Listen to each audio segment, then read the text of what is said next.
The One Show. Mary Berry discusses COVID vaccine. Sign up for free now for the biggest moments from morning TV. Subscribe and valid email. When you subscribe, we will use the information you provide to send you these news. Sometimes they'll include recommendations for other related newsletters or services. Our privacy notice explains more about how we use your data and your rights.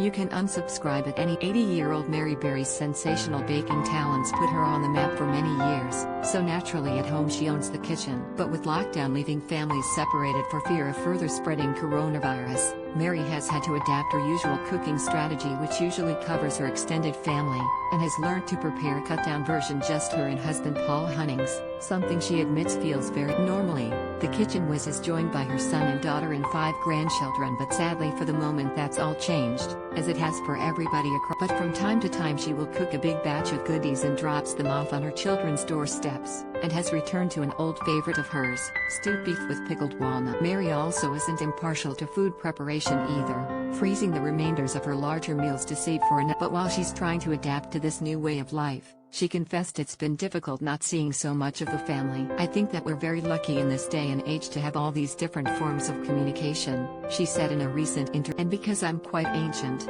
I've got a lot of girlfriends who've lost their husbands or their other half. It's been great having phone calls with them. What are they getting up to? How are they coping?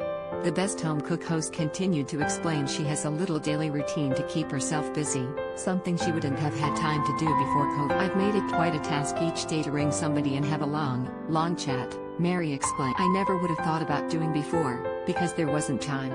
Fans were pleased to find out that she and Paul have both received their first dose of COVID vaccines, as they fall into the over 70s category. Mary's full interview is available to read now in Radio Times. Radio Times, I was so pleased, particularly for my husband, she told Radio Times. I would encourage everyone, if it's offered to them, to definitely have the vaccine. It comes as the government have hailed the vaccine scheme an extraordinary feat after bypassing the 15 million mark since vaccinations began being administered. Mary's full interview is available to read now in Radio Times.